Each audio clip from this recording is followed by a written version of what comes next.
Paz e graça para você ligado nessa programação. Estamos começando o seu programa de reflexão, entrevistas e debates de todos os dias. E o debate de hoje promete muito, porque é uma das questões mais controversas do livro de Apocalipse. Como se o livro de Apocalipse já não fosse controvertido por si só, né? Graças a Deus, você tem reparado que as questões ligadas aos últimos tempos, aos últimos dias desse mundo, sempre rendem temas bons pro Vejam Só. E hoje não vai ser diferente. O que nós vamos discutir é a identidade dos 144 mil selados do Cordeiro.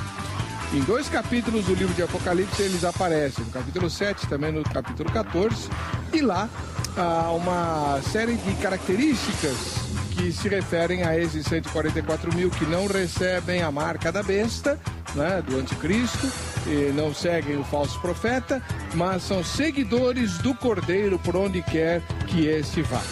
Quem são esses 144 mil?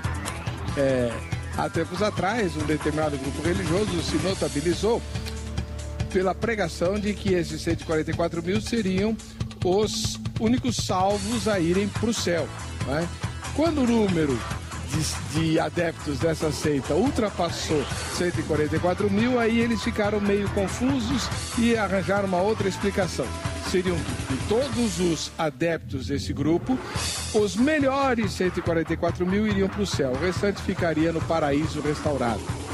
Agora, quem não concorda com esse tipo de interpretação, como eu, por exemplo, deve oferecer uma outra identidade para os 144 mil selados do Cordeiro.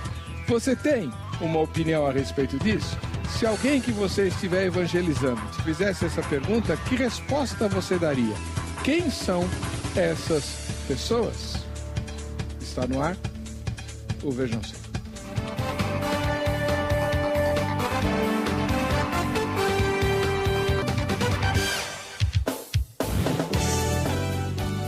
É com muita alegria que estamos começando a edição do programa Vejam Só dessa noite, agradecendo pelo carinho da sua audiência e convidando você a participar do debate a respeito daquelas pessoas a quem o apóstolo João se referiu, né? De quem será que ele estava falando? O programa Vejam Só é um oferecimento da Academia Teológica da Graça de Deus, a Agrade, que quer mandar uma lembrança para você. Então, como a gente não pode mandar para todo mundo, vamos mandar para um telespectador que vai ser sorteado ao final dessa edição, daqui a pouquinho. Para você participar do sorteio, você entra no site www.vejamsó.com.br, vota na enquete e você já estará habilitado para o sorteio. Muito bem. Conosco, para tentar elucidar esse grande mistério, com 144 mil RGs e CPFs, está conosco o pastor Marcos Samuel Pereira dos Santos, da Igreja Batista Redenção, lá em Bragança Paulista. Viajou aqui para São Paulo para participar do programa. Mais uma vez, muito obrigado por estar conosco, pastor Marcos. Seja obrigado. Obrigado pelo convite. Espero que o debate seja bem esclarecedor. A Igreja Batista Redenção fica em que endereço lá em Bragança? Avenida José Gomes da Rocha Leal, número 1084, no centro de Bragança Paulista. E o Bragantino vai indo bem? O Bragantino está tentando melhorar. Mas ele vai já permanecer. Foi melhor, já foi ele melhor. Está na Série A do Paulista, né? Está na Série A do Paulista, mas já foi melhor. Já, eu me lembro. Ele atrapalhou a vida do meu... Bom, bons tempos. Pois é. Foi lá que o Luxemburgo começou, foi?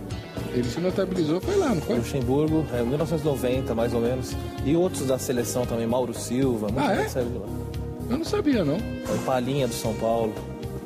Todo esse pessoal aí, da velha guarda, saiu de lá de Bragança. Bragança, chamada Terra da Linguiça. E é mesmo? É mesmo. A linguiça é boa lá? Hoje já não é mais como antes. Antigamente tinha muita produção, mas é famosa ainda na cidade. Muito bem. Muito obrigado por ter vindo. Ok, muito obrigado. Do outro lado, o pastor Antônio Alberto Giannichi, da Igreja do Evangelho Quadrangular. Paz e graça, pastor Antônio, tudo bem? Paz e graça, pastor. Boa noite, obrigado mais uma vez pelo convite. Espero que nós possamos hoje, mais uma vez, elucidar a palavra de Deus com um pouco mais de conhecimento, aprendendo primeiramente, né? Buscando sempre o aprendizado. Que eu me lembro, é a primeira vez que o irmão vem para falar de escatologia, né? É a primeira vez. Deve ser a primeira vez, sim. O irmão já fala. O irmão fala de tudo, né? Porque é professor de direito, pastor do Evangelho Quadrangular, professor, né? Professor. É da comissão da OAB, o professor já tinha falado, é da comissão lá da Liberdade Religiosa da OAB. Agora, graças a Deus, pela misericórdia do Senhor, eu fui nomeado como presidente da comissão da Subseção Santana. Então, trabalhando. Tá aí. Trabalhando pela liberdade religiosa na nossa subseção. Sobre todos esses assuntos eu já veio falar, agora é a primeira vez que veio falar de escatologia. Isso, espero que a gente possa, né, mostrar um pouquinho do nosso entendimento. Qual que é o endereço da igreja que o senhor passou aí? Então, nós estamos numa igreja nova, ela fica na rua Joaquim José da Nova, número 45, na Vila Maria. Muito obrigado pela presença do senhor. Agradeço, pastor, pelo convite. Muito bem, vamos assistir a matéria que a Carla preparou, apresentando o tema, e voltaremos com a enquete do Vejam Só. Após o arrebatamento da igreja, haverá um período de sofrimento, angústia, dor, desespero e perseguição sem paralelo em toda a história da humanidade. Será o início da grande tribulação. Os deixados para trás enfrentarão um cenário de caos e opressão por parte do anticristo e seus seguidores, que estabelecerão uma nova ordem mundial, com a implantação de um sistema global de governo. Para quem trabalha? Deus Todo-Poderoso. Resposta errada.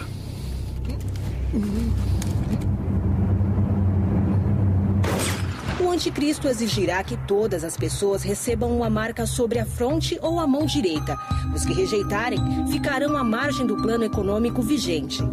Por isso, sem qualquer meio de subsistência, serão privados de comprar ou vender, conforme as profecias descritas no Apocalipse.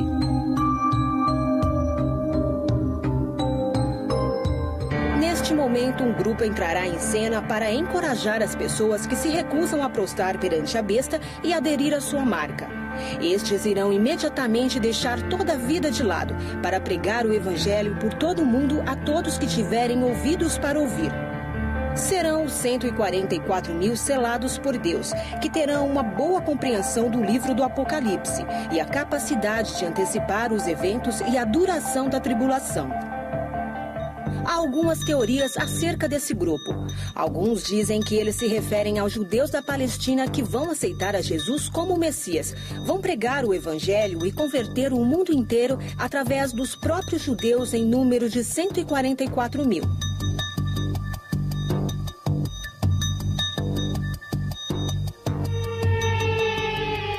Há quem acredite que os 144 mil serão os únicos privilegiados para morar no céu, enquanto todos os outros salvos ficarão na terra mesmo. Há quem diga ainda que o número é simbólico e representa uma classe de cristãos numa multidão muito maior do que a porção exata. Outros ainda dizem que os 144 mil é um número literal, representando um grupo de cristãos que vão se destacar entre todos os que forem salvos para o céu. Embora o grupo apareça no Apocalipse como um instrumento de um acontecimento mundial em meio à grande tribulação, há muita especulação e pouco esclarecimento sobre quem de fato eles são.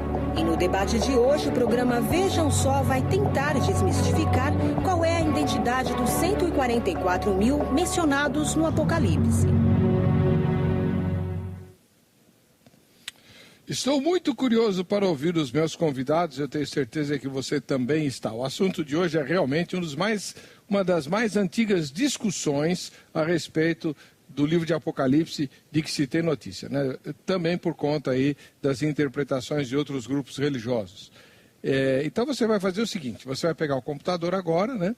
E vai entrar no site www.vejamsó.com.br e vai votar na enquete, que é a seguinte: em sua opinião, quem são os 144 mil selados de Apocalipse 7 e 14? São dois capítulos que mencionam os 144 mil, né?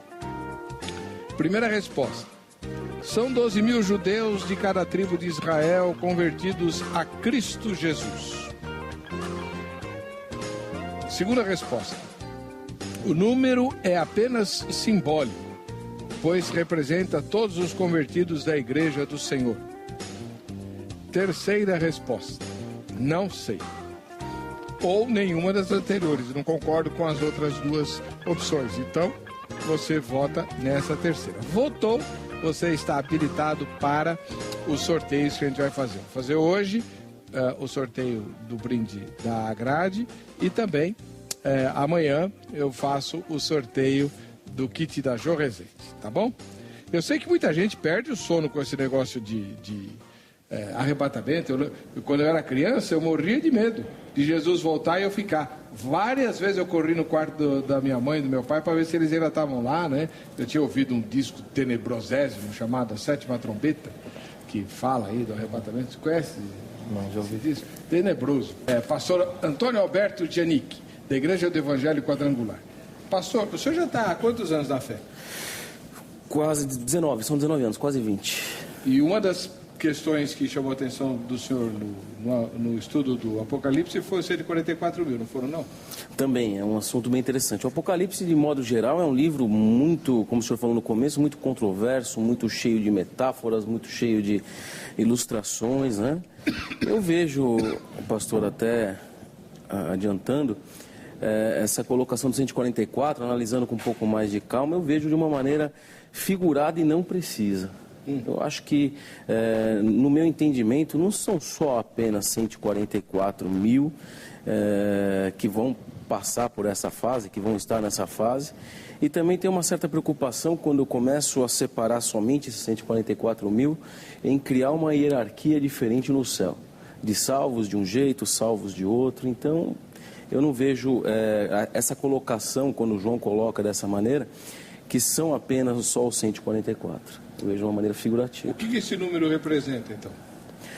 Eu acho que foi, na realidade, talvez seja um número base, um número ilustrativo de pessoas que vão enfrentar a tribulação em nome de Deus, mas não um número preciso. Muito bem. Depois a gente espreme para sair mais, né? Vamos lá. Pastor Marcos Samuel Pereira dos Santos, da Igreja Batista Redenção, lá de Bragança Paulista. E na opinião do senhor, quem são os 144 mil? Na minha opinião, 144 mil são judeus, deve ser entendido de maneira literal. 12 mil, como o texto diz aqui, 12 mil de cada tribo. Não há razão alguma para nós entendermos de uma outra maneira. Ele simplesmente nos aponta um grupo específico. Não é o único grupo de salvos aí durante o período tribulacional, mas um grupo separado para fazer alguma coisa, protegido por Deus. Mas deve ser entendido de maneira literal. Mas, literalmente, como assim? Quem são eles? São 12 mil judeus, homens, de cada uma das tribos de Israel. 12 conforme está aqui em Apocalipse 7. De cada uma das 12 tribos de Israel? Exatamente. 12 mil homens? 12 mil homens. Não pode ter mulher? Tribo. Não, aqui nesse caso não. Não é que não vai ter mulher convertida. Aqui o texto está falando que ele vai separar 12 mil de cada um. E aí, como em Apocalipse 14, nós vemos que eles são só homens, não tem mulheres nesse grupo. E o que eles vão fazer? A Bíblia não especifica para nós exatamente, mas parece que o trabalho deles está associado à proclamação do Evangelho durante esse período, visto que a igreja não está presente durante esse período tribulacional. E são todos judeus? Todos judeus. Todos eles. Aqui até especifica as tribos das quais eles pertencem. Não há nenhuma razão para desconsiderarmos isso ou entendermos de outra maneira, porque João especifica. Mas são judeus que se converteram a Jesus? São judeus convertidos. Já convertidos agora ou se converterão? Não, vão se converter no período tribulacional. Os que se converterem agora, quando a igreja for levada, vão junto com a igreja. Esse grupo então, aqui é eles separado. Vão aparecer depois do arrebatamento da Exatamente. igreja, 12 mil judeus de cada uma das 12 tribos e vão ficar representando o Cordeiro aqui na... Eles vão servir, eles não são os únicos representantes, no livro de Apocalipse aparecem outros, mas eles são um grupo seleto dentro dos judeus, usados, no meu entendimento, para proclamar o Evangelho, visto que a igreja não estaria mais presente aqui. Muito bem. Clarice, da cidade de Cortamão, na Bahia. Na Terra, não integravam um grupo homogêneo. São pessoas, homens e também mulheres, que deram ouvidos plenos ao chamado de Deus, abandonando tudo, em nome da santificação e adoração, atendendo à máxima de Cristo. Se queres ser perfeito, segue. Vem de todos os períodos da história, daqueles que obedeceram cegamente à lei natural que provinha de seus corações, como também dos que seguiram a antiga lei ou a nova lei. Podem ser padres, monges, freiras, judeus, protestantes, eremitas, pessoas comuns, etc. Não se distinguem por raça, credo ou gênero. Tornaram-se primícias por carregarem em si qualidades que agradam a Deus, o amor, a fidelidade e a obediência plena ao Todo-Poderoso. Fizeram por merecer aos olhos de Deus a chancela toda especial do selo de Deus. Bom, pastor Antônio Alberto, o que o senhor acha da opinião da Clarice? É isso mesmo? Eu acho que, na realidade, a oportunidade pós-arrebatamento será um pouco mais restrita. Porém, eu vejo que todos têm essa chance. Eu não me limito ao povo judeu, eu não entendo dessa forma, mesmo lendo. Aí, falando-se nas 12 tribos, 12 mil de cada, hoje em dia não se tem nem como precisar quem são os pertencentes a essas 12 tribos. Tem Como sim. assim? Não entendi. Hoje em dia a gente não tem como. Como é que vai se precisar quem veio mesmo da linhagem de cada tribo? Como essas tribos elas foram dispersas com o passar dos anos no povo judeu. E outra coisa, eu não vejo privilégios ao povo judeu. Isso é uma corrente que talvez que venha desde lá de trás, que o pessoal fala, não, tem o povo judeu é um povo especial, aquela situação toda. Eu vejo que todo aquele que vai a Cristo, ele se torna especial. Eu não separo o povo judeu do povo cristão do convertido. Eu não separo dessa forma, eu não vejo assim. Eu não vejo que eles tenham nenhuma espécie de privilégio. Eu acho sim que eles todos terão a oportunidade de lutar na época da tribulação. Aqueles que se convencerem realmente do Deus verdadeiro ainda terão essa oportunidade, mas não exclusiva a esse povo. Voltando às tribos, aqui talvez tenha ficado um pouco dúbio, mas até numa pesquisa breve, o próprio povo judeu, conversando com alguns rabinos, eles não têm como especificar a origem exata da tribo de cada um no dia de hoje. Aquela família X veio de tal tribo, a outra família veio de tal tribo. Isso se dispersou. Tecnicamente, humanamente, seria impossível. Vamos fazer o seguinte, vou deixar essa questão das tribos para o próximo bloco. Queria perguntar para o pastor Marcos Samuel uma questão que de vez em quando eu menciono aqui, quando a gente fala... vez ou outra, vejam só, aborda questões escatológicas, é meio raro, né?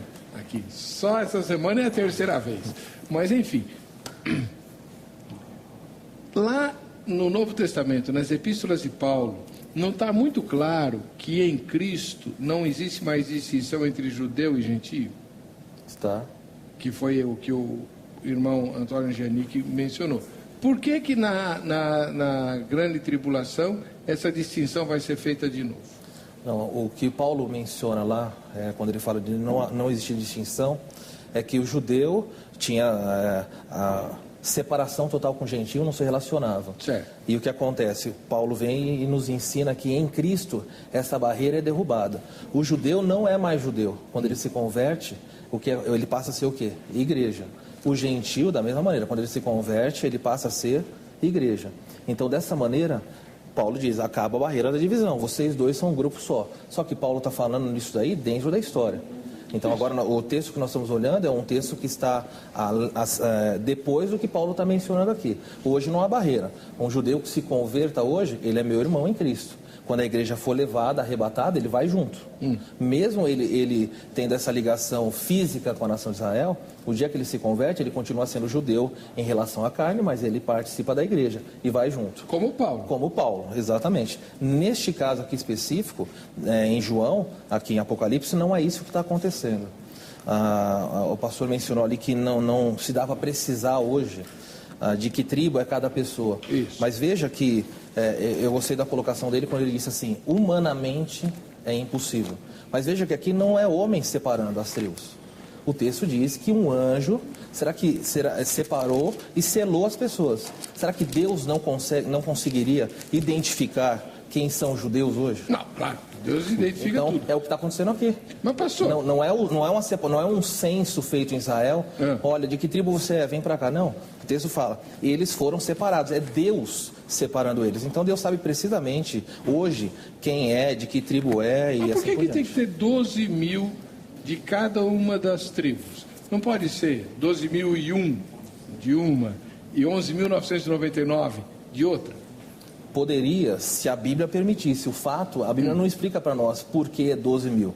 É óbvio que o número 12 tem um simbolismo lá no Antigo Testamento, as 12 tribos, assim por diante.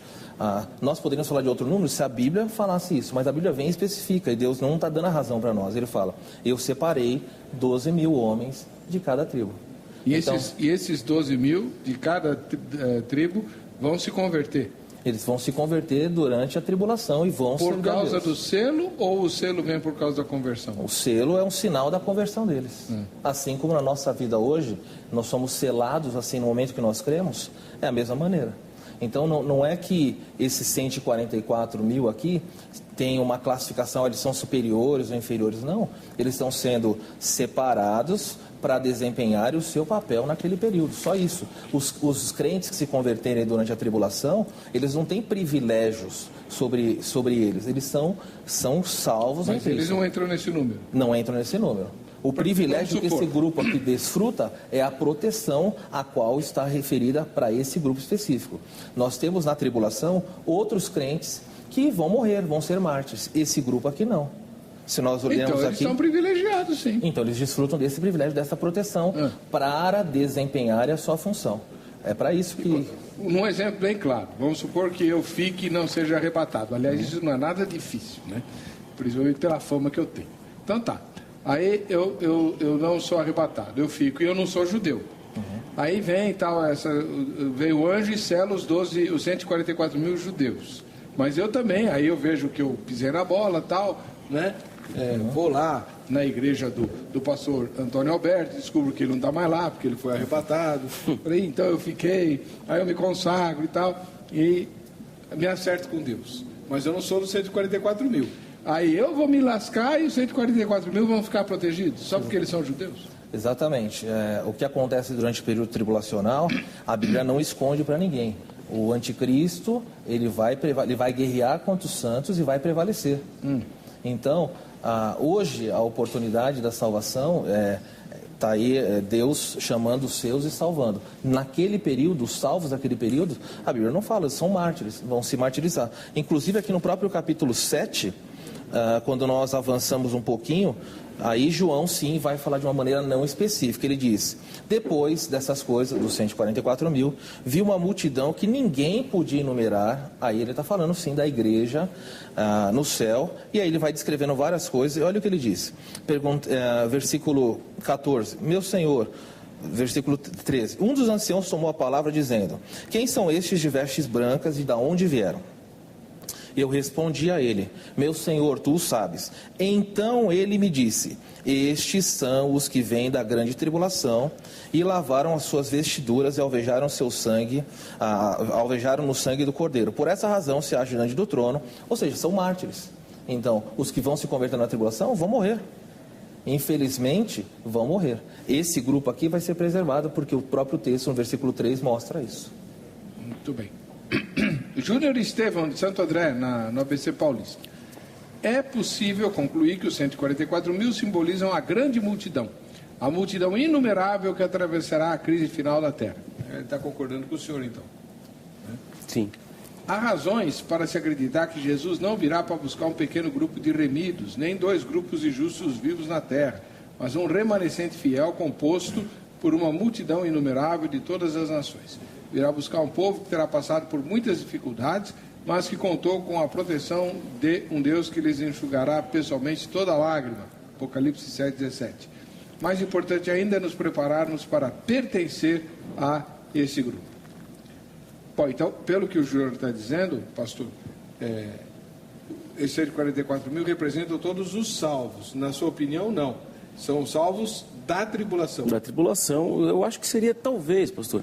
Talvez, até uma licença poética no pensamento, não querendo afirmar, mesmo porque eu acredito que a interpretação de Apocalipse ela não tem uma verdade absoluta.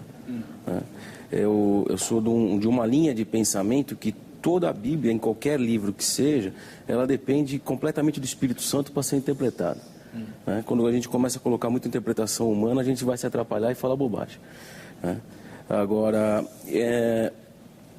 pastor, na realidade, esses 144 mil talvez seja um grupo de início para propagar a pregação, para propagar a Deus nessa fase tão terrível. Talvez seja isso, eu não tenho como afirmar. Mas pode até ser que seja esse número. Mas também não afirmo que sejam só judeus. Não vejo dessa forma. Não vejo especificamente dessa forma. Mas é o que o texto diz que são então, judeus. eu vou pedir para ele no próximo bloco. Não é uma questão de interpretação, é o que está escrito. 12 mil de todas as tribos dos filhos de Israel. Então, mas aí eu sou obrigado a me socorrer da passagem que fala que nós fomos enxertados no povo. Romanos 11. Eu sou enxertado na videira. Então, eu posso ter sido enxertado... E o que é a videira? Eu posso ter sido aceito como filho, como Israel de Deus. Eu sou aceito como Israel de Deus. Necessariamente. Talvez seja essencialmente a diferença. Se a gente for trazer o entendimento, eu tenho para mim o entendimento de Apocalipse. Apocalipse é o livro mais numerólogo que tem. Se nós formos tratar aqui passo a passo, é um livro extremamente numerólogo. Tem muitos símbolos numéricos. Muito número. Não é que a numerologia... Não é numerologia. Mas se for entender também, o povo judeu, uma das origens da Cabala era o povo judeu, que gosta muito de números. Se a gente começar a trabalhar só com números, corre o risco de a gente correr para esse lado. Nós não temos tempo nesse bloco para explorar isso, mas no próximo bloco eu quero que vocês quebrem o pau aqui, porque... Por exemplo, o senhor fala que não são só judeus. Vai ter que explicar por que então ele enumera cada uma das tribos. E o senhor vai ter que explicar por que essa enumeração de tribos não corresponde às tribos do Pentateuco. Tem umas divergências ali, não é? Exatamente. Então. E o bicho vai pegar aqui no próximo bloco.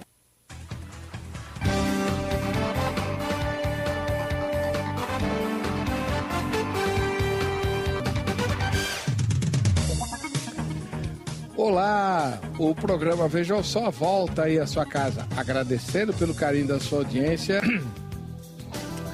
Pastor Antônio Alberto Genic. O texto de Apocalipse 14 não, 7, mas Apocalipse 7. Descreve detalhadamente cada uma das 12 tribos das quais pertencem os 144 mil. O senhor disse que não são só judeus? Como é que o senhor entende esse texto então? Pastor, o senhor me permite aqui no meu raso entendimento, deixa eu passar aqui para o senhor. Mais especificamente, fala aqui, né, no 7:4, ouvi o número dos assinalados, eram 144 mil, assinalados de todas as tribos dos filhos de Israel, perfeito? E aí no 5 vem, que é o primeiro nome da tribo de Judá. A partir do momento, no meu entendimento, em que eu aceitei Jesus, fui reconhecido e aceito como filho, faço parte e recebo a herança da tribo de Judá.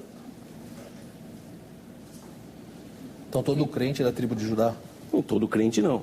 A partir de que ele aceitou, foi o que você acabou de falar. Eu aceito a linhagem de Cristo. Então ele participa da tribo de Judá. Então todo crente... Eu acredito que seria essa a brecha que me legaliza a pertencer, qualquer um que aceite a Cristo na tribulação, a pertencer aos 144 mil. Se fosse assim, ele não precisaria colocar as outras. Se todo crente, ao se converter, participa da tribo de Judá, para que enumerar as outras? Porque eu sou reconhecido como, eu sou enxertado como, sou adotado como. Não, isso então, eu entendi. Isso me dá a Mas possibilidade. se todo crente, ao se converter, ele participa da tribo de Judá, quem são essas outras? São as outras tribos de Israel normais. Mas me dá aí a legalidade. É literal, aí são as tribos... Não, pera um pouquinho, mas me dá a legalidade de ser reconhecido e chamado de filho através dessa linhagem. Sim, pastor, mas o senhor, por exemplo, se vinculou à tribo de Judá, né?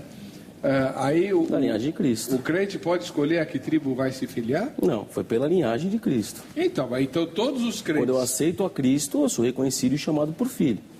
Por essa linhagem, for pegar... Mas por que nós temos que virar judeu? Não estou falando que vai virar judeu. O senhor tribo de Judá? Não. Então, pera um pouquinho, deixa eu me explicar melhor. Eu dei uma brecha de legalidade para que eu possa ser adotado e reconhecido como filho. Aqui está falando filhos das tribos. Mas filho não é por fé. João 1:2 fala que para ser filho é só crer em Jesus. Não está ligado a nenhuma tribo, nada. Sim, mas eu posso ser enxertado como sendo. Não, até fomos. Paulo fala lá em Romanos 11 que os gentios não podem desprezar os judeus, sim, porque nós só recebemos o evangelho por causa dos judeus. Mas eu vejo que nós não fomos enxertados. Nenhum crente foi enxertado em Israel. Quando Paulo fala do enxerto, a videira ali não é a nação de Israel. É só ler lá o texto, vai falar que os ramos são Israel. Então a videira aqui não... A videira é Cristo. Não, a videira não é Cristo. Deus. A videira ali em Romanos é a aliança abraâmica. Eu participo dos benefícios porque Deus prometeu para Abraão: em ti serão benditas todas as famílias da terra. Mas peraí, então, por que a videira não é Israel? Não, a videira não é Israel, porque o próprio texto fala que os ramos são. É figueira, eu acho. É a figueira brava, zambujeiro, zambuzeiro. Eu não lembro. Oliveira brava. É oliveira. Bom, tanto faz. O importante é, eu entendo que ali representa Israel, sim, porque tem a boa e tem a ruim. Olha como ele chama Israel, no Romanos 11:17. Se, porém, alguns dos ramos, ele chamou Israel de ramo, não o caule da árvore. Mas o ramo não faz parte da árvore? Não faz parte, mas não é. O galho não é a árvore. Mas nem o tronco também não é a árvore. Não, o tronco é a árvore. Não. Então, pastor, eu vejo o problema, a interpretação literal de tudo é que ela traz a complexidade da coisa.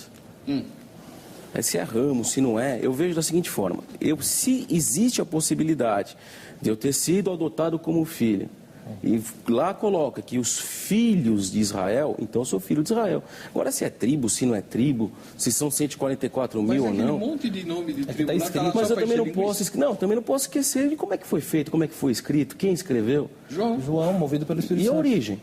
Espírito e a Santo. origem de João? Como assim? E a origem de João? Judeu. Então, querendo ou não, se nós formos observar, existe aí vai causar polêmica, é lógico. Mas tem um pouco de partidarismo de João, como não tinha em Paulo.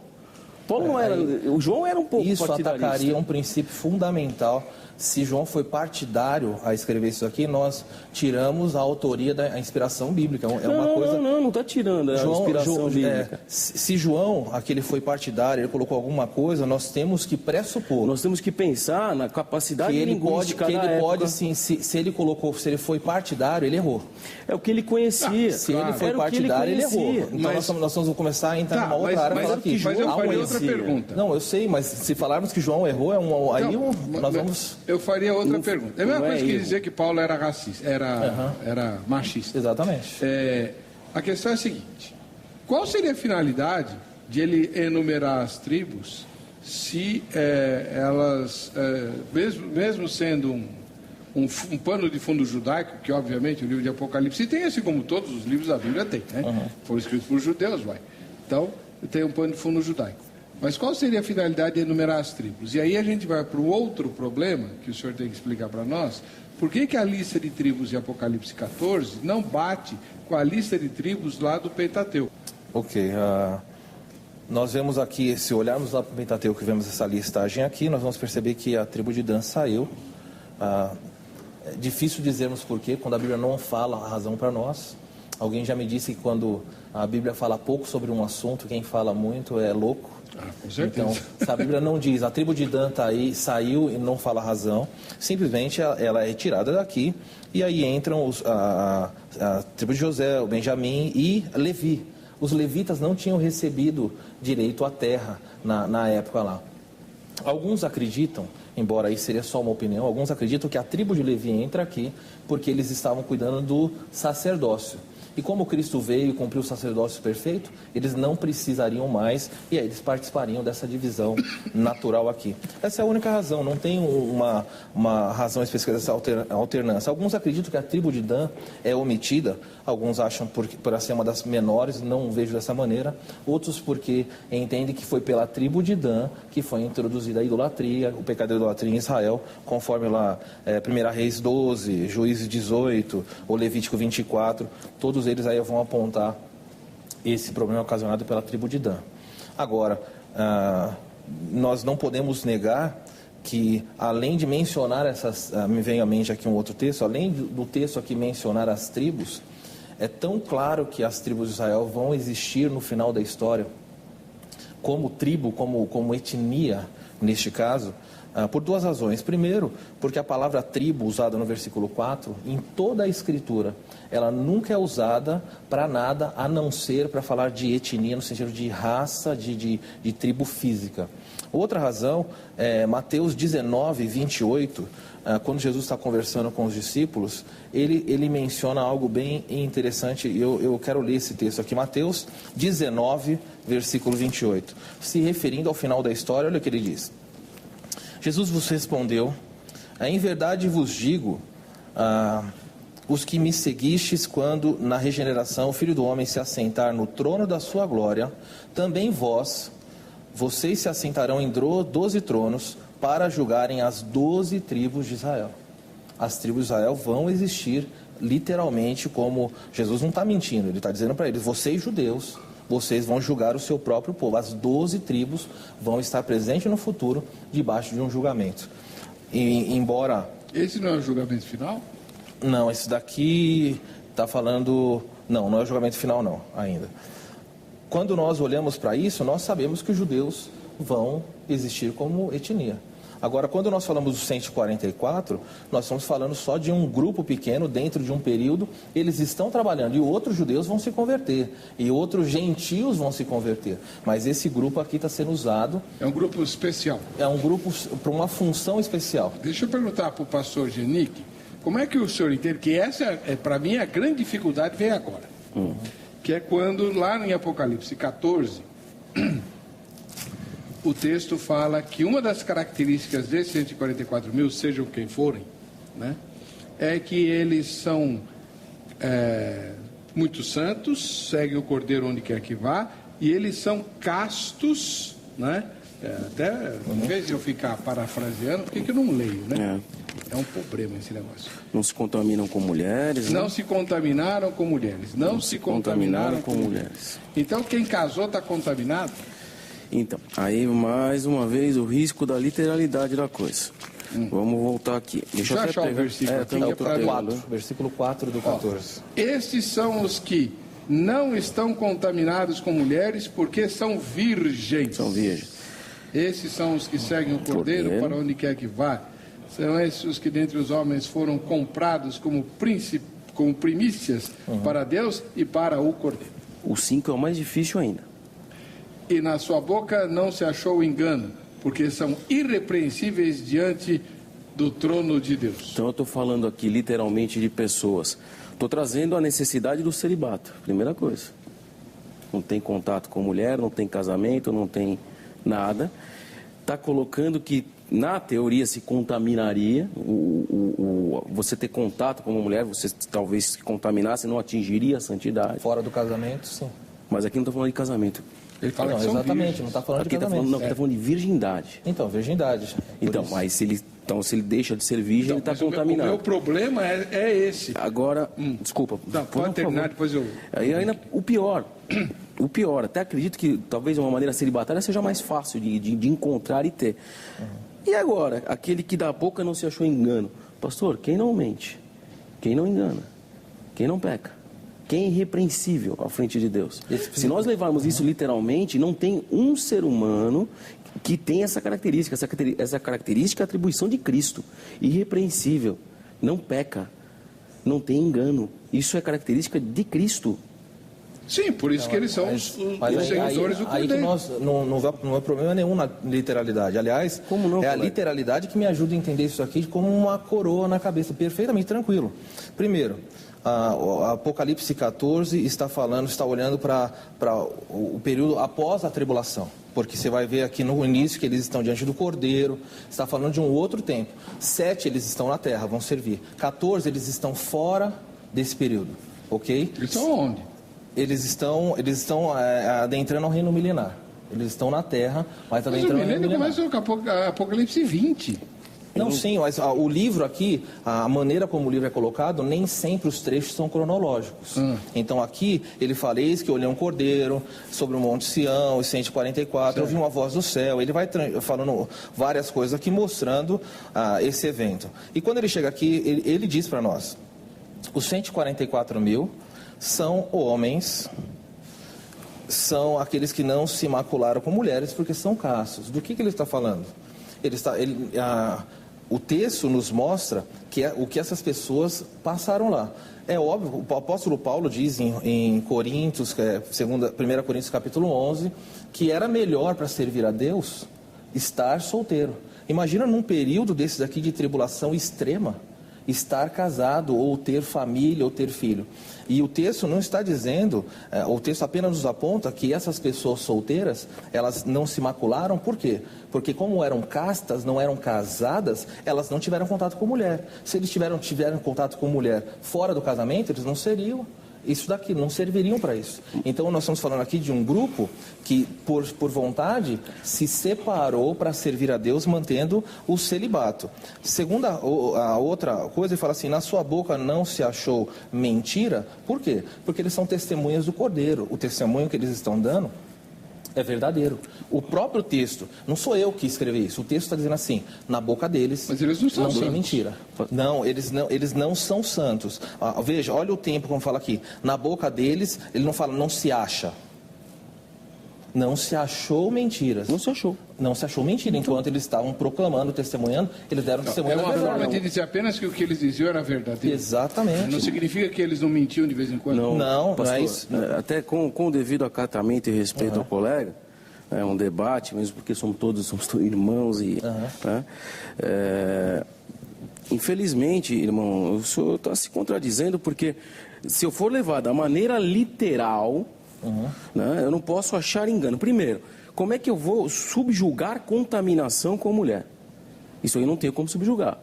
Eu vou começar a assumir celibato, vou começar a trazer que o celibato está correto e a imagem da Igreja Católica está fazendo certo. O sexo fora do casamento é certo? Mas ninguém está falando de casamento aqui, irmão. Está falando de contato, está falando de virgindade. Então, virgindade. Eles mantiveram a virgindade. Então quer dizer que um cara casado não pode? Eles eram solteiros. Então se tiver uma... Aonde está falando que eram solteiros? Aonde está falando que eles eram casados? Eles se mantiveram... Precisa ser solteiro, então?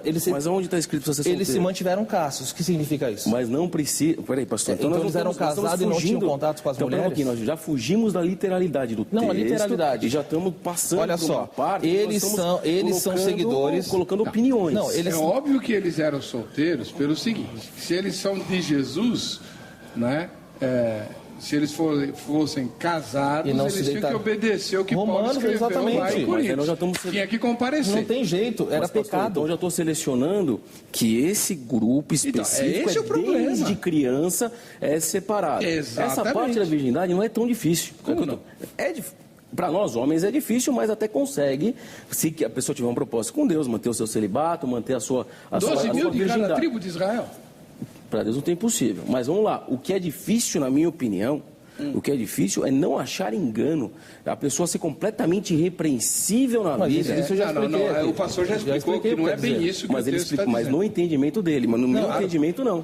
Assim como no seu entendimento e no meu também. Seria uma contradição se o João escrevesse aqui que eles não têm mácula. O próprio João escreveu: se dissermos que não temos pecado, fazemos Deus mentiroso. Isso é uma incoerência. É o mesmo autor. Pastor, nós estamos falando que eles são irrepreensíveis. Quando eu falo de irrepreensível, eu estou falando um caráter geral. Mas em Filipenses, Paulo manda a gente ser essa maneira como está escrito aí, essa é a tradução em irrestrito. português. A tradução em português está escrito dessa maneira aí.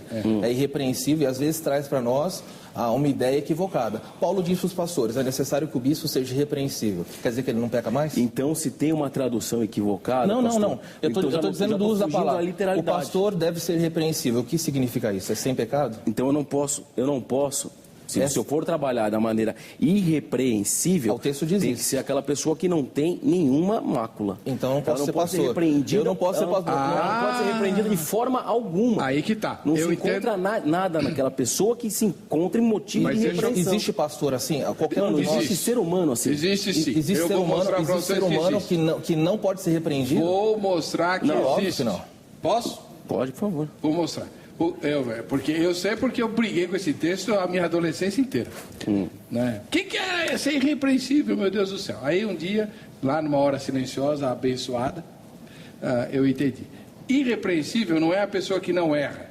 É a pessoa que não precisa ser repreendida porque ela mesma reconhece que errou antes de ser repreendida. Eu encaixaria perfeitamente. Exatamente. Então vamos supor, nesse sentido, eu falhei com o senhor. eu falei com o senhor. O que eu faço? Antes de o irmão precisar chamar minha atenção, eu digo, irmão, desculpa, eu errei. O senhor não precisa mais me repreender. Se for nesse sentido, tudo bem. Chego diante da igreja e digo, olha, falhei, não preciso mais ser repreendido. Me arrependo, confesso meu erro. Isso se harmonizaria perfeitamente com o que ele está falando. Eu entendo que quando Paulo fala que a gente precisa ser repreensível, para que vos torneis irrepreensíveis e sinceros, filhos de Deus, inculpáveis no meio de uma geração pervertida e corrupta, entre a qual resplandeceis como luzeiros do mundo. Então, Filipenses 2,15, o versículo da minha nós precisamos entender sempre o que ele quer dizer, porque a mesma coisa quando foi chamado Natanael, Jesus vira e fala, eis aí um verdadeiro judeu em quem não há dolo. Será que Jesus estava falando que ele não era pecador? É óbvio que não. Não, ele não tinha intenção, é diferente. Não, ele pecava não intencionalmente. O dolo é a intenção. Ele pecava não intencionalmente. Mas isso conta? Lógico. Se eu pecar sem querer, tá tudo bem? Se eu pecar... Não é está tudo bem. É diferente. É pecado. Pecado é pecado. Tudo pecado é pecado. Mas pecado, então. Mas Jesus falou, não há dolo. É óbvio que Jesus não estava dizendo que ele não era pecador. Mas ele vamos voltar ao negócio da virgindade lá? Vamos lá. Porque é o seguinte, eu quero deixar bem claro para o telespectador que o grande drama desse texto é eles não se contaminaram com mulheres porque são virgens. Então quem se casou está contaminado. Essa palavra, que eu nem sei se no original ela tem a carga negativa que em português tem, ser contaminado é estar doente. Concorda? Sim. Então, espiritualmente ou fisicamente. Exatamente. Então quem se casou está em prejuízo. E especialmente hoje no Brasil, os evangélicos brigam muito pela santidade do casamento, tem que casar e tal, né? Tem que esperar para casar. Ainda ontem a gente fez um debate aqui, tinha lá uma irmã muito, muito amada, né? Graças a Deus, né, pastor?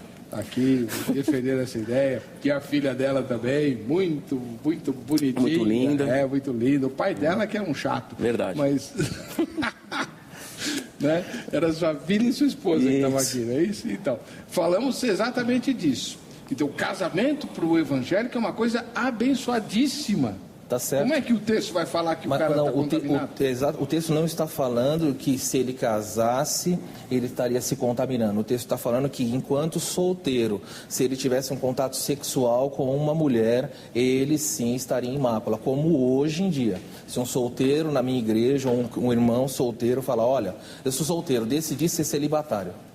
Certo. Ok? Quero servir a Deus, estou servindo a Deus. Não casei. Estou servindo a Deus sendo celibatário. Tem o dom do celibato. Tem o dom do celibato. Aí ele vai lá e vai dormir com uma mulher. Não, aí ele não é celibato. Não, ele se maculou. Aí outra coisa. Ele se maculou. Aí outra coisa. É isso que o texto está dizendo. Esses 144 mil são pessoas que optaram pelo celibato, são solteiros, não se macularam com mulher. Mas por quê? Porque mantiveram essa condição. Sim, especificamente aqui. Enfrentar o anticristo. Mas não é fácil. Mas, pastor, desculpa, eu vejo da seguinte forma.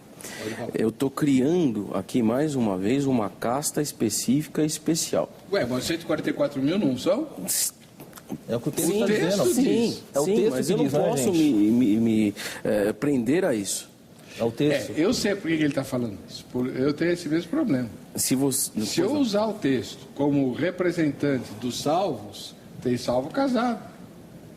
É por isso que eu estou dizendo que são judeus, não são representantes dos salvos. E por que não pode ser brasileiro? Tem que ser tudo judeu? Porque Deus estabeleceu. Nós temos que chegar lá e perguntar para ele. Ele disse assim, a razão é simples. Se nós entendermos o livro de Apocalipse, nós vamos olhar para a história e vamos descobrir que existem 3 grandes frentes onde Deus vai trabalhar. Deus trabalha com a igreja, Deus trabalha nas nações gentílicas e Deus promete trabalhar com a nação de Israel. A igreja é tirada da terra, sobram só 2. Sobram os judeus na terra e os gentios na terra, ok? Deus, então, agora faz... Por que ele vai levantar 12 mil de cada tribo? Porque a igreja não está mais aqui, então ele vai buscar, dentro desse povo, que ele já prometeu que iria trabalhar, um grupo que iria servi-lo dessa maneira. É só isso. Não é porque, por que não pode ser argentino? Não, Deus falou, eu vou lidar com a nação de Israel, eu vou chamar de vocês um remanescente fiel aqui que vai me servir. Só uma pergunta, pastor. Sim. Esses 144 mil são os únicos que não recebem a marca da besta? Ou tem outros que não recebem? Não, tem muitos que não recebem. Muitos e muitos.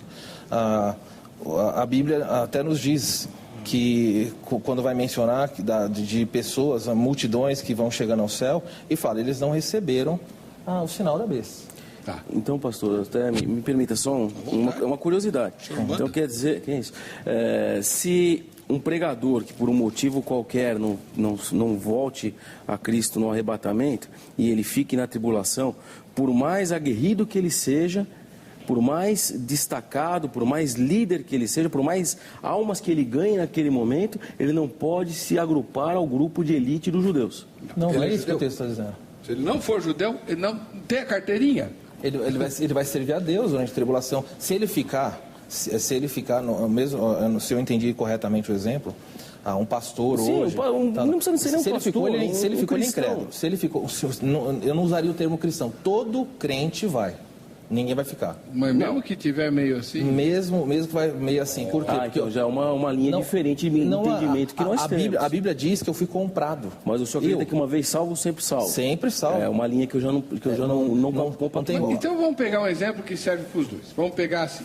Tem uma mãe muito piedosa que vai à igreja, que levou o filho dela a vida inteira na igreja, mas aí ele chegou na juventude, se desviou e tal, né? A mãe dele é arrebatada. Quando a mãe dele é arrebatada, ele, safadão, né? Ímpio, a mãe dele é arrebatada. Aí ele começa a lembrar das coisas que a mãe falou. Aí, evidentemente, vai para a Bíblia e tal, acaba se convertendo. Tá? No começo da grande tribulação. Só que já é tarde, a mãe já foi. Mas ele se converteu. É o caso que o pastor está mencionando aqui. Então, ele começa a buscar Deus e Deus vai salvá-lo, não vai? Se ele crê em Cristo Jesus como seu Salvador, vai ser salvo. Salvo em termos de salvação eterna, mas ele vai ficar aqui. Vai ter ficar que saber com o anticristo, com o falso profeta, vai ter que rejeitar a marca da besta. Exatamente. Mas ele não pode se juntar aos 144 mil. Se juntar na tarefa de anunciar, não, ele não é um judeu. O grupo lá é específico. Ele pode testemunhar, mas ele vai ser martirizado rapidamente. Vai. Por que o 144 consegue? Porque o texto fala que eles são protegidos. Por isso que o selo. Por causa do selo. O selo é uma proteção. É a proteção. É o maior proclame de que Deus vai proteger um grupo aqui, falando assim, olha, sirvam-me aqui. Se eu não proteger vocês vão ser disseminados também. Os demais não tem como. Porque o anticristo e o falso profeta vão matar quem for de Não Jesus. tem jeito. Por isso que nós falamos de uma vez salvo, sempre salvo, quando nós lembramos o texto de Corinto, lá, rapidamente, lá quando houve aquele caso de incesto, 1 Coríntios 5, na igreja, Paulo diz, o corpo vai ser entregue ao diabo, mas o espírito vai ser salvo no dia do juízo.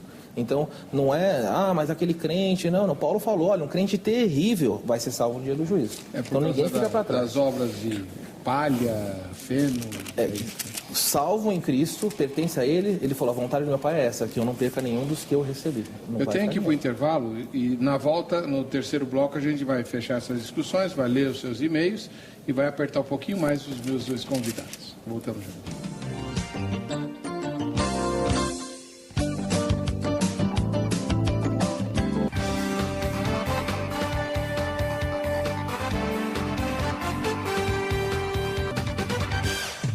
Olha, a Beatriz, da capital paulista, diz assim, acho que, como o livro de Apocalipse inteiro, essa é mais uma das expressões figurativas da Bíblia. Os 144 mil seriam, então, mais uma das expressões figurativas. Como, por exemplo, o céu não é feito de ouro, de portões de ouro. O ouro foi o metal mais lindo que João conseguiu escrever. Por isso, acho que esse número também é figurativo. No Apocalipse tem símbolos, né, pastor? Claro. Nem tudo é literal? Nem tudo. Mas quando não dá para ser entendido literalmente, o que dá para ser literal é a maneira correta de entender. Eu fico pensando como seria, se Deus quisesse realmente dizer, eu quero escolher 12 mil homens de cada tribo de Israel, como é que ele deveria escrever isso? Do jeito que ele escreveu aí. Não tem outra maneira. Se ele falar, eu quero ser literal, senão a gente vai ficar perdido no livro. Por que Deus não escolheu nenhuma mulher de Israel? Para ser ali? Não, Deus salva mulheres de Israel. Mas nesse grupo aqui, não, por razões que eu entendo serem naturais. As mulheres são mais fracas, elas teriam menos condição de sobreviver a um período desse aqui. O próprio Jesus diz isso lá em Mateus. Ele fala assim, ai das que amamentam. Das que estiverem grávidas. Ai das que estiverem grávidas. Por quê? Porque vai sobreviver o homem. Mas esse é outro momento, né? Não, é o mesmo momento. Não. Outra situação é das grávidas, das que amamentam. Mas eu vou ser sincero, eu conheço mulheres muito mais fortes do que nós três juntos. Não, e não são poucas. Sem dúvida. Mas eu também não posso discriminar. Se nós olharmos no grosso... O senhor está falando da Bíblia, quem discriminou foi João. Não, mano, não está discriminado. Aqui a gente está vendo se na realidade esse homem não tem sentido de homem ser humano. Ah, entendi. É porque o senhor defende a ideia do número simbólico. Sim, é o homem ser humano, não necessariamente somente o sexo masculino, sim o homem como ser humano. Agora, em Apocalipse 14? Sim. Agora, se me permite só uma colocaçãozinha que ficou do outro bloco rapidamente. Uma das linhas que nós acreditamos que é uma vez salvo, sempre salvo, nós não concordamos com isso, porque nós temos também em Hebreus 6, que fala daqueles que vão apostatar da fé. Né? Nós temos ver também o que Paulo nos ensina, que é aquele que permanecer fiel até o fim. Né? Também tem toda uma classificação. Eu não posso conceber de jeito nenhum que uma vez que eu sou salvo, aceito a Cristo e volto ao vômito, mas aí eu sei qual é a resposta que ele vai dar. Então, mas aí é porque nós temos linhas de pensamento totalmente diferentes. Os dois textos mencionados não estão sendo usados da maneira como foi dito. O texto que fala aquele que perseverar até o fim será salvo, normalmente as pessoas entendem assim, é comum as pessoas Mas aí entenderem. não é literal esse texto, então? Não é literal, eu vou explicar. Então tem que permanecer até o fim. Então, eu vou explicar o que é. Mateus 24 é o sermão profético de Jesus. Jesus está descrevendo a tribulação. Então ele está falando assim, aqueles que perseverarem, o que é se perseverar? Mas ele acha que é a tribulação. Não, eu não acho, é o sermão profético de Jesus, é só ler lá. Mas não é somente a tribulação ali. Não, enfim, é o sermão profético de Jesus, é só ler lá, ele vai falar assim, surgirá, quando viu o abominável da desolação, do qual falou o profeta Daniel, estou falando do anticristo, não tem como ser outro período, é o período da tribulação. E ele diz assim, quem perseverar até o fim será salvo. O que é esse perseverar? É ficar vivo até o fim da tribulação, porque ele vai voltar. E Hebreus 6? Aqueles que apostatam da fé, como é que faz? Hebreus 6 não está falando de maneira alguma de perda de salvação. Ah, não? Não, de maneira nenhuma. Então aqueles que apostataram da fé, eles vão ser salvos. Aonde fala apostar da fé? O texto só fala caíram. O da fé foi colocado por Mas fala que é conta. Impossível renová-los para arrependimento. Por isso mesmo. Então, eles estão... Como não? Então vou ter que arrancar é bem simples. Não, é bem simples. Aí não é literal a interpretação. Não é literal. O que o irmão não está entendendo. É literal. Não, estou entendendo, que eu não tenho o seu entendimento, é diferente. Não, é o entendimento bíblico, está dizendo assim. Não, é o seu entendimento. Peraí. O caíram da fé, Vou explicar para o telespectador, porque Hebreus 6 não fazia parte do nosso debate. O texto só fala caíram. Caíram está falando o quê? Era um grupo de judeus que se converteram, vieram para o cristianismo e depois, olhando as pompas do judaísmo, decidiram... mas só servia para os judeus, então? Não, deixa eu explicar, irmão. Eram crentes que saíram do judaísmo. Basta ler o título do livro, Carta aos Hebreus. Eram hebreus.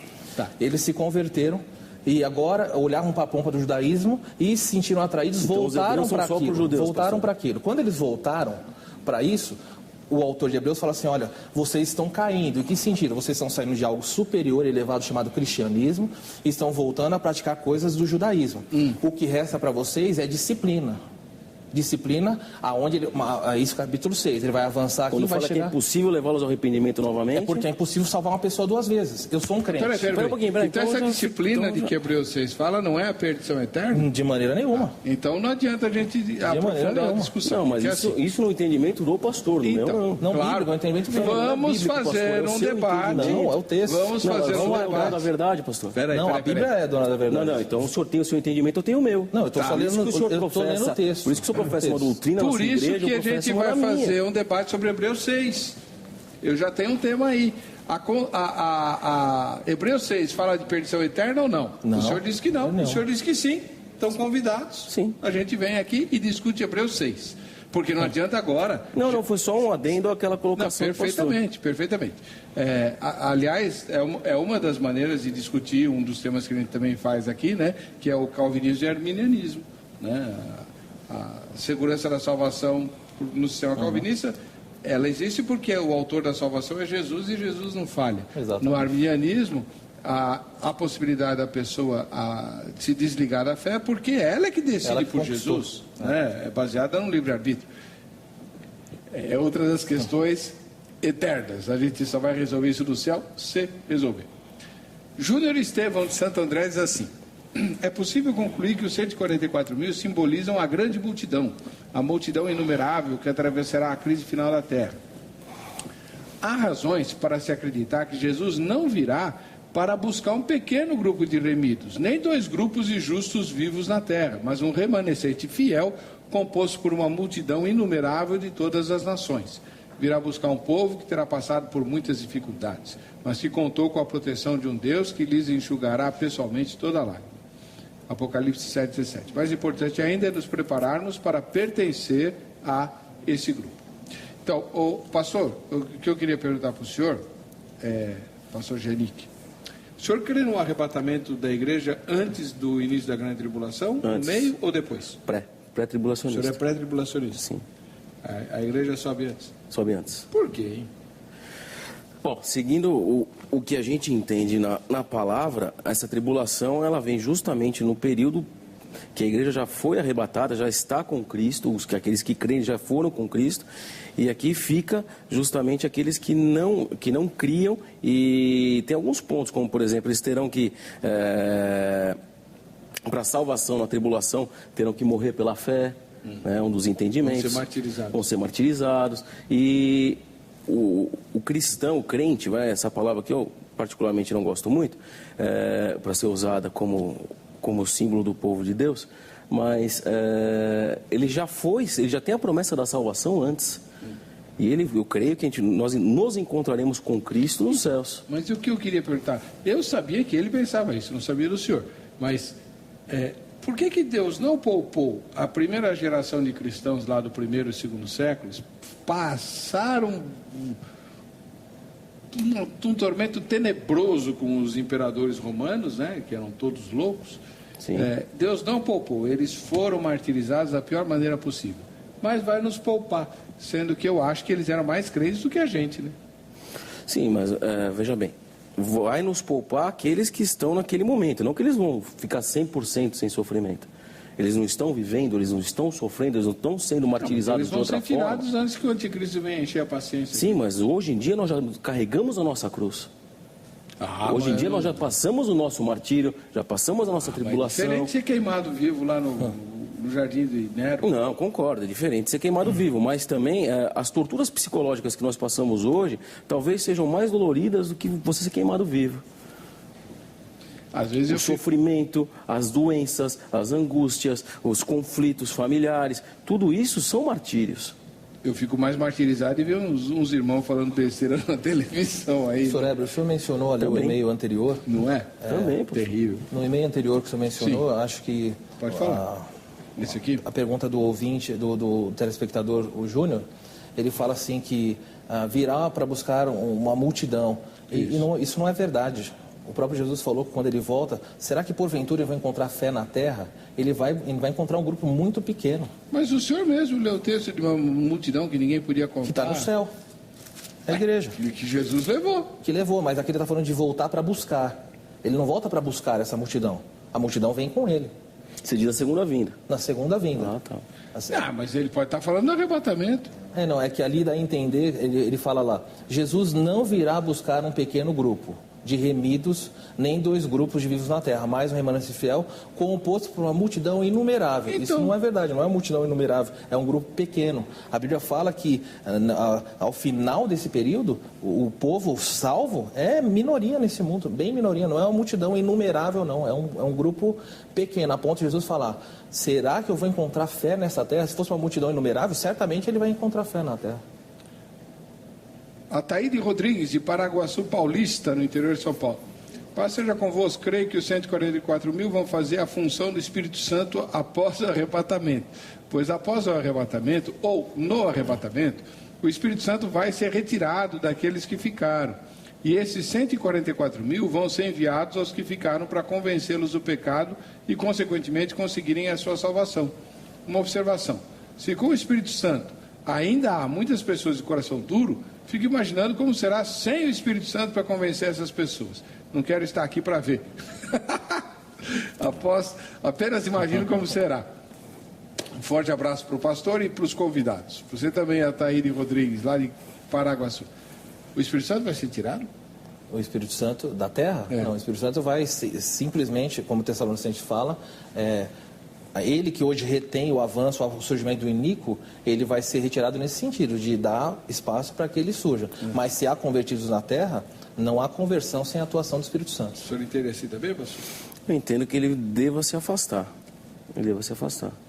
uma espécie de um afastamento, não se retirar completamente, mas ele vai se afastar e vai ser muito mais difícil o convencimento, com certeza.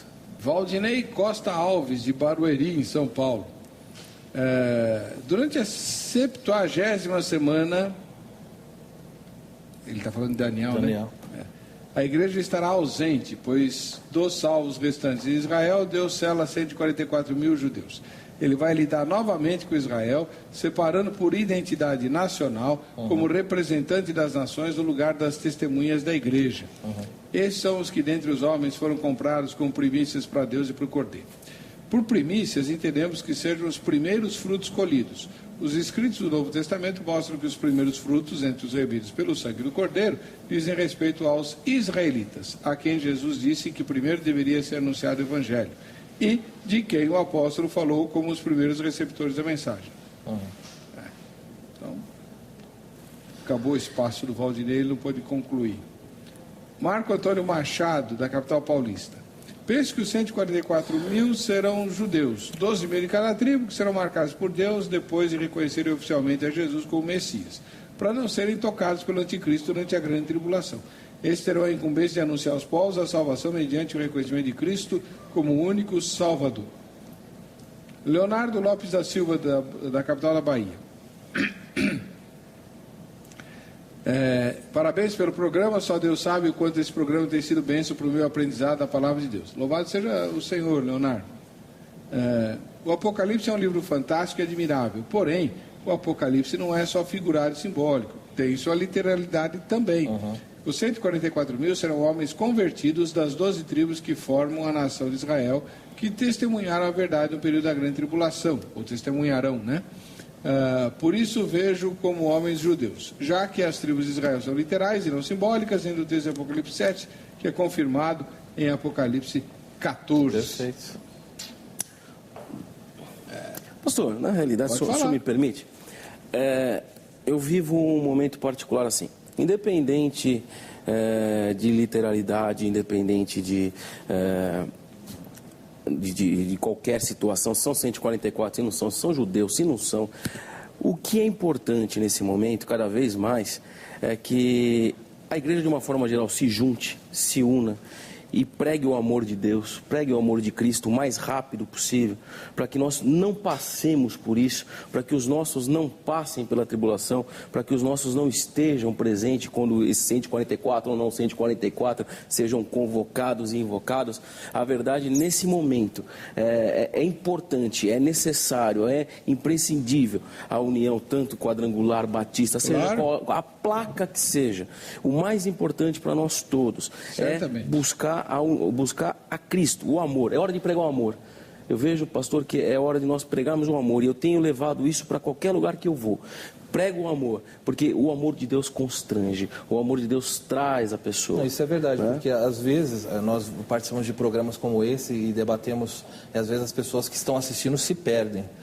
O foco da questão, se é 144 ou não, podemos discutir isso até morrer. Mas você tem que responder para si mesmo. Eu sou um salvo em Cristo Jesus. É isso que importa. É isso que importa. Sim. Se eu não me entreguei a Ele, então se prepara que os eventos pela frente estão reservados para você. Eu quero o Espírito Santo, eu quero a salvação, eu quero ir embora, eu quero ser arrebatado. Né? E nós temos que lutar por isso, cada vez mais. Aqui em São Paulo, tem uma rua onde tem muitas lojas de artigos evangélicos. E a nossa equipe de reportagem foi até lá para entrevistar os clientes e vendedores sobre o tema de hoje. Vejam só. Na sua opinião, quem são os 144 mil selados mencionados em Apocalipse 7,14? Bem, eu acho que são aqueles, eles têm uma ideia do que vão ser salvos, mas, na minha opinião, eu acho que deve ser para mais. São, mediante ao estudo da palavra de Deus, são aqueles que não se contaminaram com mulher alguma e não tiveram nenhum tipo de relacionamento. São as pessoas puras de coração. Eu acho que é o povo de Israel. Israel, né, da tribo dele que o Senhor escolheu, né? Porque nós somos, né, os bastardos que ficamos, mas que o Senhor teve a misericórdia de nós, né? Mas acredito que é no modo geral. Aqueles que não adulteraram a palavra, aqueles que não foram contra os princípios. Eu acredito que sejam esses 144 mil que são selecionados para aquele grande dia. Eu imagino que seja a multiplicação das 12 tribos. 12 vezes 12 vai ser essa contagem dos 144 mil, que não são exatamente os únicos a serem salvos, como infelizmente algumas denominações pregam, mas sim os auto-escolhidos de acordo com as 12 tribos de Israel. Tinha lá um grupo religioso que dizia que os números de salvos eram 144 mil, mas eles já mudaram, tá? Mudaram. O senhor sabe que em Córdoba, na Argentina, existe um homem que criou uma cidade em cima dos 144 mil. E ele se julga um dos 144 mil. E ele montou lá diversos altares que Deus fala com ele, né, entre aspas, e pedindo para que ele montasse, acho que 8 ou 9 altares, não sei, acho que 3 ou 4 pirâmides. E dentro disso tem uma espécie de manancial, onde está o portal de entrada dos 144. Puxa vida. Interessante que esses mesmos grupos, um desses grupos que defendia que 144 mil era só do grupo deles, o fundador tinha várias esposas. Já não vai estar lá. Já falei, não vai estar. Fundador de vocês não vai estar. Então, já sobra uma vaga. Hoje eles ensinam que 144 mil serão os que vão para o céu.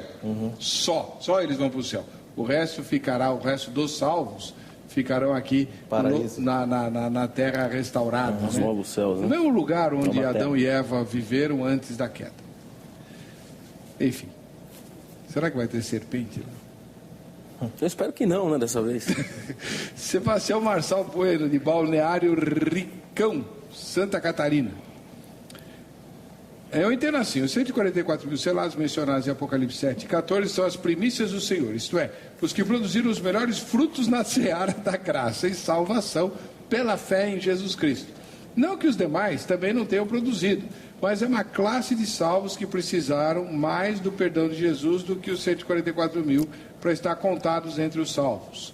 É preferível estar em último lugar entre os salvos do que estar em primeiro lugar entre os condenados. É importante lembrar que o anticristo também tem as suas primícias, que são os mais devassos pecadores da face da terra, dos quais podemos imaginar alguns que causaram grandes flagelos na humanidade. Minha singela opinião. Derval Ribeiro de Moura, de Santa Cruz do Capibaribe, em Pernambuco, cidade que eu sempre menciono aqui.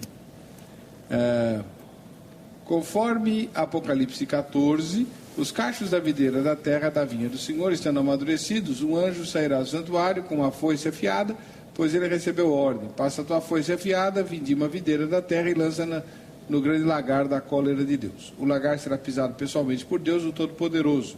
O sofrimento será tão grande que será figurado por: e correu o sangue do lagar até os freios dos cavalos, uma extensão de 1.600 estádios. Ao final dessa ação de Deus, restarão 144 mil. Esses serão os judeus escolhidos, eleitos, selecionados e finalmente selados, que irão habitar e repovoar a Jerusalém terrestre durante o milênio. Ele estourou os textos. Ele pegou o texto depois e jogou os 144 mil depois lá para frente também. E os 144 mil já estão atuando antes desses eventos acontecerem. Eles não são os únicos que sobram também. Não seria um entendimento correto afirmar que é só eles que vão ser salvos e permanecer até o fim. O Wagner Aparecido Silva, de Montes Claros, Minas Gerais. Por especulação, dizem que são judeus que evangelizarão durante o governo da besta. Mas a Bíblia fala que a besta vai manifestar antes de Jesus vir, que Jesus não vem em segredo, mas em alarido, todo olho verá, os ímpios consumidos na sua vinda. A igreja vai para o céu com Jesus e a terra ficará desolada, Sofonias 1:3. Sem raiz e sem ramos, Malaquias 4:3. Acontece o reinado de 1000 anos no céu. Depois Jesus vem com a igreja. Acontece a ressurreição dos ímpios, o juízo e a nova terra. O reino vos será tirado aos judeus e dado a outra nação. A salvação é hoje para todos. Já foi lá para... Meu Pai do céu. Misturou tudo. Essa ideia do milênio no céu... Não, está errado. Não é verdadeiro? De maneira nenhuma. O milênio é um tempo onde as profecias que faltam ser cumpridas ainda vão ser cumpridas. Terra. No planeta Terra. 1000 anos aqui. Eu também creio dessa forma. Muito bem. Você vê que as opiniões são as mais diferentes, né? Francisco Ribeiro, de Vitória da Conquista, na Bahia. Os 144 mil são os judeus escolhidos para acompanhar o Cordeiro, Jesus, durante o milênio. É isso? Não, os 144 são para servir ele aqui. Depois do milênio vão estar juntos, porque obviamente são salvos. Mas os 144 mil, o propósito deles não está com todo o resto. Com todo o resto. Aliás, lá no milênio eles nem aparece mais sendo contado assim. São contados nesse período só. Já é um grupo único. Exatamente. Então, entretanto, há um grupo aí que garante que os 144 mil serão os únicos salvos. Mas eles não reparam que em Apocalipse 7:9 foi revelado a João que o número de salvos será uma multidão que não se pode contar. Né? Por isso que eu disse para o senhor, se a multidão não se pode contar, não é um grupo pequeno. Não, mas a multidão que nos pode contar já está lá. É que o comentário anterior dizia assim, que quando ele voltar à terra, ele ia encontrar uma multidão inumerável. Quando ele voltar aqui, ele não vai encontrar essa multidão. Ele vem com uma multidão inumerável, mas encontra poucos fiéis na terra.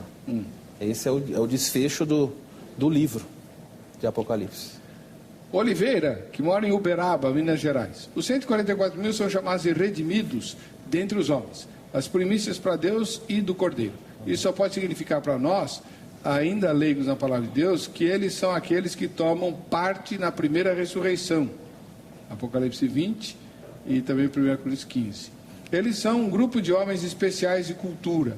A primeira colheita de Deus, que são dadas recompensas e privilégios especiais por causa de suas lutas na superação de Satanás e seus pecados. Em Hebreus 11:35, chama de uma melhor ressurreição. Os 144 mil são um único grupo de pessoas que superam seus pecados e deve ser superar os seus pecados e crescer em caráter, e sua recompensa é viver e governar para sempre ao lado de Jesus Cristo. No caso das primícias, quando o texto de Apocalipse fala isso, precisa entender que no contexto judaico, as primícias, eles plantavam, e aí as primícias que eram os primeiros frutos. Muitas vezes a pessoa ia lá na sua plantação e olhava aquele fruto pequenininho, mas às vezes o cacho já carregado. Por causa daquele fruto, ele já podia prever, nossa, a colheita vai ser excelente. Então, quando fala que os 144 são as primícias, ele já deixa bem claro que vai ter outros judeus salvos. Esses 144 são as primícias e outros virão aí dessa tribulação. É isso que ele está apontando, não exclusividade. Agora, essa ideia de melhor ressurreição, não sei se é um texto que Paulo fala, né, que ele se esforça para alcançar uma melhor ressurreição e tal. Vocês têm alguma ideia do que ele estava querendo dizer em relação a isso? A melhor... Não, por favor. A melhor ressurreição, eu entendo que ele está dizendo, só tem duas. Ok? Qual é a melhor ressurreição? É a dos justos. Então, mas ele já está, ele já estava garantido. Sim, é uma maneira que ele está dizendo, eu estou me esforçando para ser isso daí, para não ser alguém que é iludido na fé. Olha, eu vou participar dessa. E está escrevendo para as pessoas, se esforcem para estar nessa, porque quem participar da outra não tem esperança. É do juízo final. Do juízo final. Do juízo final, que é outro caminho.